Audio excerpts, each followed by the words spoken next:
many of you are geniuses? Raise your hands. 1, 2, 3, 4, 5, 6. You're half a genius. You only raise your hand halfway. Come on. You in the turquoise. Oh, all the way. Okay. 6, 7, 8. 8. Do I have 9 geniuses? Do I have 9? 9. Give me another one. Give me another one. Give me another one. 9. Don't go up. Hold it up there for a little bit. 9. We got 9 geniuses. Okay. When I ask kindergarten kids who's a genius, they all raise their hands.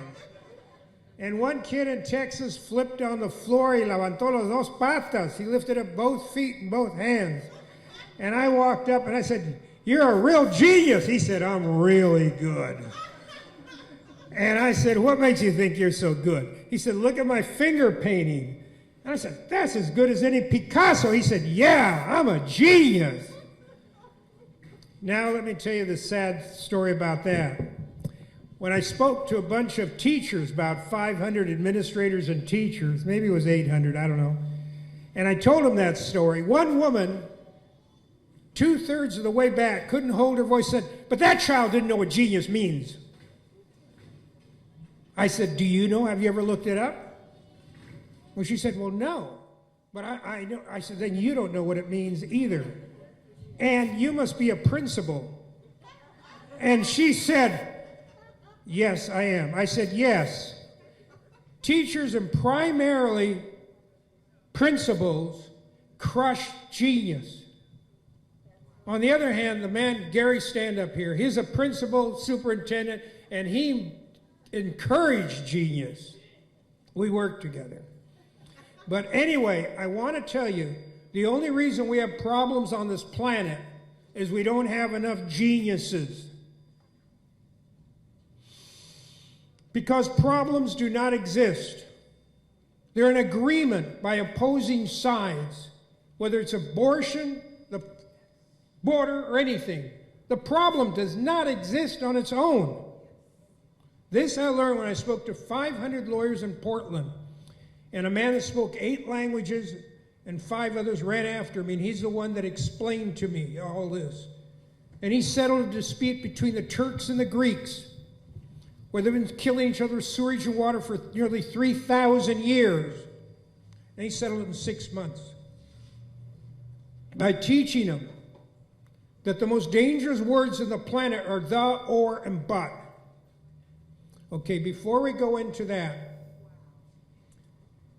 let me say this. How many of you here can imagine the possibility, just the possibility, of world harmony and peace for 5,000 years?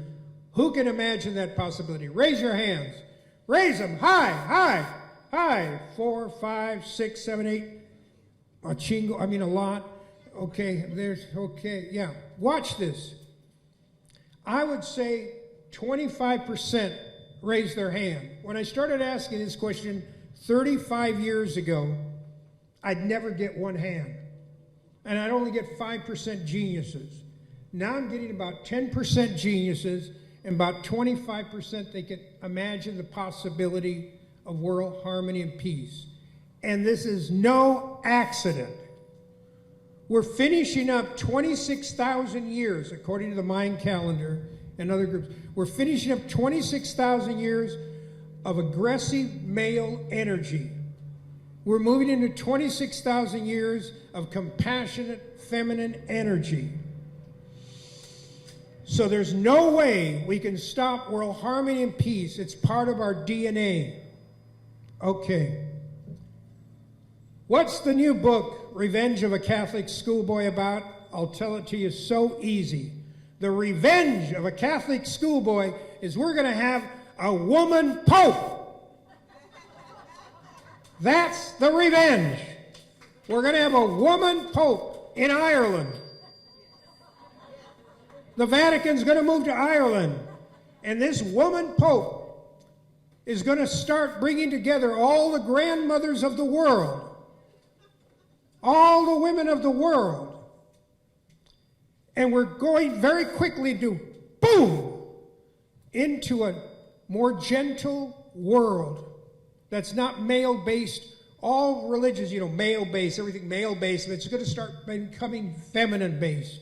And that includes men that aren't afraid of their feminine side. I don't care about gay or not gay. It's about being gentle inside. Why did I write this book?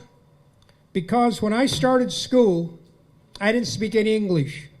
And the first day, here at the old school behind Oceanside, we got slapped, and if we spoke any Spanish, and one kid got slapped until he was bloody, and then school became worse. They opened the school in South Oceanside. I was the only Mexican kid there.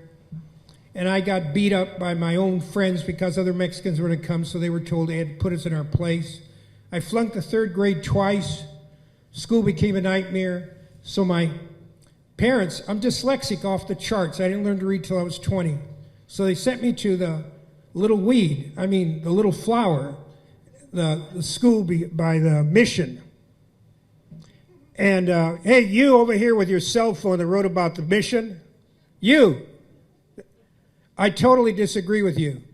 Those Franciscans were really horrible to the indigenous people and to me and to other things, and they covered their tracks. Now, what happened was I was assigned a little nun to teach me how to read after school. And she's the first person that was kind and thoughtful when I didn't understand. And my father told me that the most important thing for any man to do is to know cómo escoger the right woman to breed with, to marry and then have kids with. Because that woman is going to be the mother and the teacher of your children. So she's teaching me how to read after school, and I fell in love with her. So I said to her, and I'm 8 years old, almost 9, and I said to her, when I grow up, will you marry me? And she said, I'm already married. And I said, to who? She said, to Jesus Christ. I said, he's dead, you know.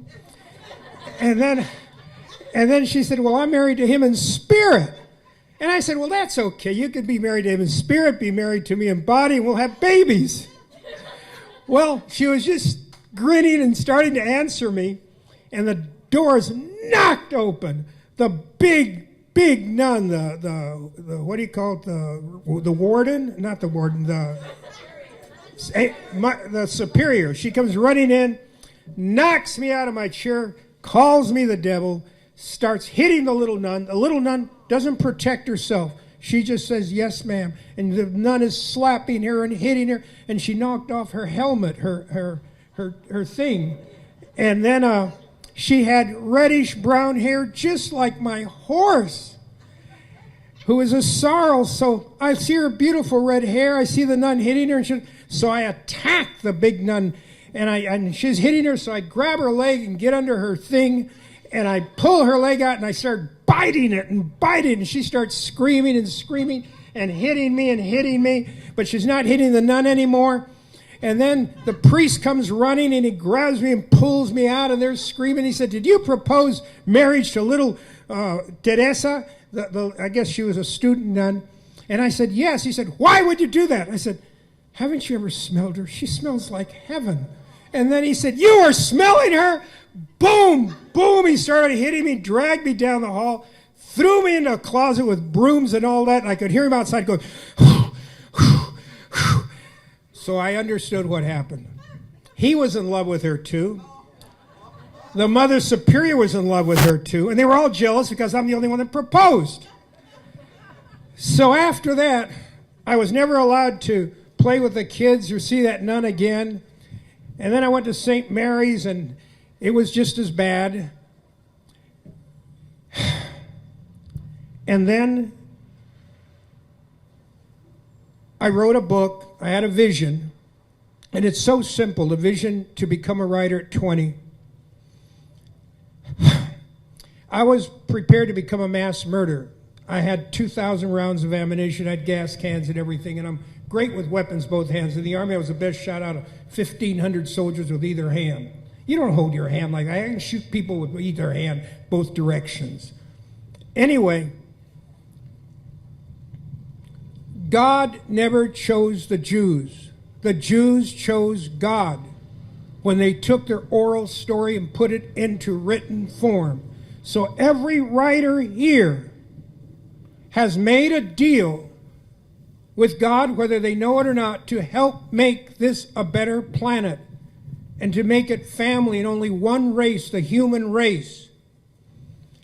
And when I learned that in Wyoming, I came home determined to become a writer. And I didn't know what to do, so I went to my old high school teacher. By that time, I'd been put in the academy because they said more discipline, he'll learn how to read. And there they just hit me and put me on extra duty. I never learned to read till I came back and I went to Mr. Moffat and I said, Mr. Moffat, my old English teacher, he'd give me D's, but he'd take me aside and said, you're a good kid.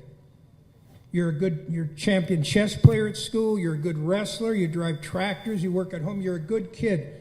Grades should not be even the criteria for intelligence. I see the way you handle yourself. You're a good kid and you're smart. So I came to him and I said, Mr. Moffat, I've decided to become a great writer. What do I do?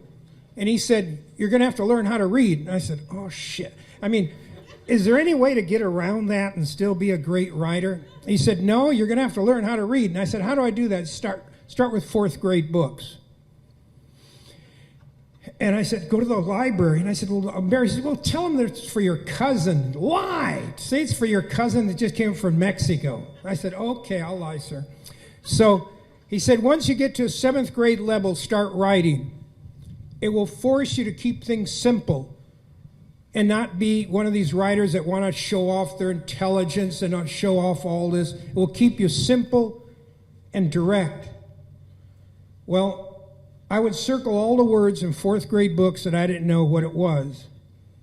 And because of dyslexia moving around, like I found one word that I thought was really fabulous. It was called Ma King. And I said to somebody, look at this word, Ma King. They said, that's not Ma King, that's making. And I was shocked because you're supposed to break it into syllables. Ma, King. And now they say it's making. It's make, but you add ing. And by this time I get a splitting headache. So I have what you call a memorized vocabulary. I still can't read. And I dedicated my life to writing to show that there's only one race, the human race, that the word is holy and books are sacred, and a good book can take us out of our isolated existence, and we become closer to those characters in the book than our own family and friends, and they help us through life. And the reason the Jews don't go to prison, blacks go to prison, Mexicans, uneducated whites, the Jews, because they have a book that anchors them to creation and God. So I say that all of us are writing Bibles. In this book, Revenge of a Catholic Schoolboy, you're going to find 8 concepts that take us out of this world. Okay, first of all, I got to move everybody into genius. Now we're going to go quickly. In the book, I don't have my book, Burro Genius. Does anybody have it? Okay, anybody have a copy of it? Okay, well, I have a book called Burro Genius. And in there it says, it's the one right now it's selling the most. It says right now, it says, for genius, garden deity, a dictionary pre-1990, Webster. Guardian deity, spirit, natural ability. According to ancient Rome belief, a guardian spirit assigned to you at birth. That's the definition. Now, who here has ever had a problem? Raise your hands. Come on, raise them high. Come on, you've had problems. Raise your hand higher. Okay. Now, who has ever had a problem, don't know what to do with it, you get overwhelmed, so finally you let go, you go to sleep, and in the morning you wake up, you got a hunch what to do, and the problem doesn't look so bad. Who's ever had that experience? Raise your hands. Hi. You in the back. Come on. So anyway,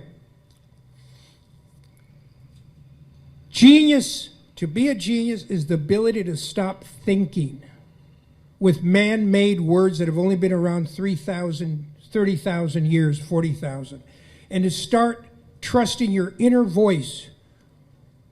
Your voice, your genius. As my grandmother said, my guardian angel. Who here has ever walked into a room you instantly knew something was wrong? Raise your hands. What you did was you walked in and you balanced yourself with those, you felt 26 arm lengths in all directions, then you balance yourself. And if everything balances out fine, you know you're safe. If it doesn't balance out, you start feeling how to protect yourself. Cops know that. They come to a warehouse, immediately the young cop wants to go in, the old cop says, no, we're backing up, we're getting reinforcements coming in the back, and he says, how do you know that? I know it in my gut. Thinking with man-made words. We have 3 in Oaxaca. I was raised to know we have 13 senses. 4 go to the brain. Sight, smell, hearing, taste. Specific location, specific information, and we process that information with thinking. The Greeks deliberately reduced us to 5 senses. Why? So that if men go into their feelings, they're called wimps. That way they can be soldiers. They're not going to be wimps. They're going to be tough. And women, they're too emotional. So you get rid of women. In one stroke, 5 senses was that manipulation. In Oaxaca, you totally go into your feelings and you balance them. And now you trust your intuition, your voice of knowing, and that's your voice of genius. Now I want everybody to say, I am. Come on, you're wimps. I am. A genius. I am. Wonderful. Come on, I am. Fantastic. Okay, the book is called Burro Genius. And according to the Webster Dictionary, a burro is a small horse, a donkey, biblically called an ass, used for work and burden throughout the world. So all you women, open your mouth big and say, burra. Burra. Come on, you got a bigger mouth. Burra. Okay, now all you men close down and say, burro. Burro. Come on, burro. It's being stubborn. Okay. All right. Now let's harmonize together. Oh, in the book, Genius, Burro Genius, we have 2 important quotes. Emerson said, what lies before you and what lies behind you are small matters compared to what lies within you. And when you bring what's within you out into the world, miracles happen. And then Jesus Christ said, the kingdom of God is within us all. So what you're actually doing is you're activating the kingdom of God. You're activating your genius. You're activating your inner self, your subconscious, your collective consciousness. Okay, so now everybody get ready, sit up straight, put your feet on the ground, say, I am, a burro. No, you're a burra. Okay, ready. I am a burro. Genius. Miracle maker. I am fantastic. I am wonderful. I can make a difference in my world and in the larger world. I can kick ass. Come on, loud. I can kick ass. Okay, and now when I do this at high schools, they say you shouldn't be teaching the kids to swear. I'm not teaching them to swear. I'm teaching them to respect the Bible. The Bible said a burro is an ass. And then I tell them the ass you kick is your own, out of laziness, arrogance, and you move forward. This is what this book offers, is you move into genius. And once you move into genius, I'm going to give you one more concept. We don't have 5 senses, we have 13. 4 go to the brain, specific information. 3 go to the heart, feelings, balance, and intuition. This all came from my grandmothers, my parents. None of this did I make up. This was all known all over parts of the Americas before the influence of Europe came and crushed it with the Catholic Church. They crushed everything and killed all the sacred elders, destroyed everything they could so they could be the ones in charge. There were over 100 million indigenous people in the Americas. Over 60 million were slaughtered or poisoned. Now, so we have 4 to the brain, 3 to the heart, and now here's the big one. The soul, the 8th sense, is music. God created the universe, one united verse, one united symphony, and everything that exists has its own song, and science has its own vibrational frequency. Trees are vibrating at one frequency, rocks at a lower frequency. Every human being comes into existence with their own song, with their own purring. Before I start writing in the morning at 2:30, a purring starts in my left ear and comes around to the right ear, and I get my whole head. It feels so good. And then I have this burst of energy, and I'll write. I don't want to do it anymore, but I used to write 10, 12, 16, 18 hours in a day. And we are all come to this planet with a job to do. And music is the voice that connects us to God. Once you go into the symphony, Einstein was right. You pass through time and space. They no longer exist. You go into the collective consciousness of all the future and all the past. And now you have psychic powers. And now, the last sense, the 13th, is supreme being and human being. Those are both verbs. That's where you no longer believe in God. You live with God. You're Godding. You're part of creation. This book, when I took all this to these retired nuns and priests that invited me, they'd read Rain of Gold. And when I finished speaking to them and giving them the 8 concepts that come from indigenous people of the Americas, one old nun, most of them were in street clothes, leaped out of her chair and screamed, "I feel free for the first time in my life." Another old nun leaped up and said, "I love God without fear for the first time." And then another nun didn't stand up, and she was so beautiful. She was 91 years old, and she looked like one of these great old movie stars. She was so gorgeous. And what did she say? "Can't talk." And she kept holding her heart. "Too beautiful, too beautiful." And then just said, "Thank you." I want you to know that we're on the verge of bursting into feminine energy, men included. Men are big and strong, so they're the ones that cut the wind. That doesn't mean farting.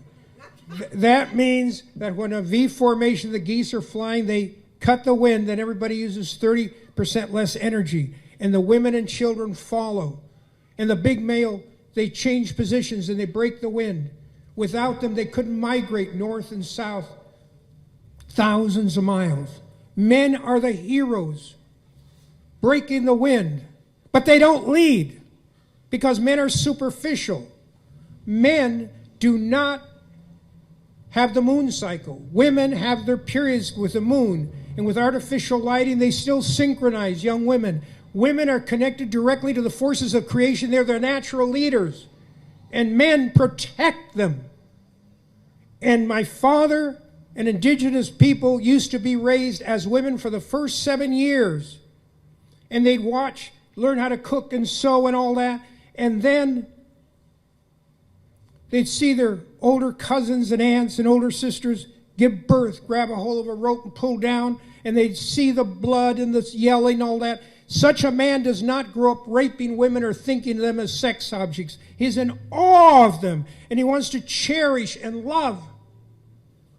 We need to get back to the basics of indigenous people. We were all indigenous, all over Europe, all over the world. We need to get into spirituality. Keep your religions. Keep them. And yet soften them towards spirituality. And realize that this book is giving you the tools to read Rain of Gold and understand all the other books. My friend, Bill Cartwright, he's the one that hiked into the mountains with me to write Rain of Gold. I had 2 broken arms. One was still in a cast, the other one was wrapped. And we hiked in. And when he read this, he said, "You finally did it! All these years we really never know what you're writing about because I never stated the positions." Then there's a free book on Amazon called Dolphin Miracles. And it's happened right over here at Black Rock in Oceanside, south near Buccaneer Beach, where a horse took me out to the ocean and the sharks came in, I think, to kill us, and they weren't. They were dolphins. My books are full of miracles right here in Oceanside. And right here, I want you to know that right now, everyone is wonderful. And when you read my books, what's going to happen, you read them the first time and they don't make sense. The second time, more better sense. English teachers don't like that. And then the third time, way more better sense.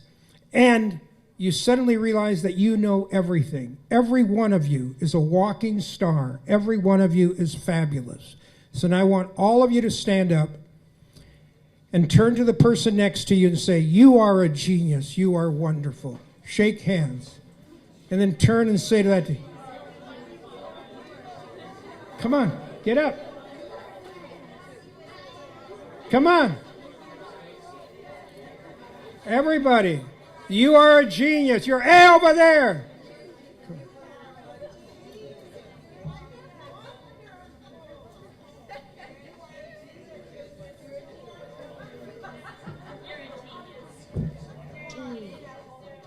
Okay, God bless. All right. I want you to know that one of the most important statements in here is we do not go into retirement. What you do is you go into inspirement and you become sacred elders. And all of a sudden, instead of withdrawing and hoarding money and being worried, you step forward. You have less stuff. You get rid of all the extra stuff you have. You lean down.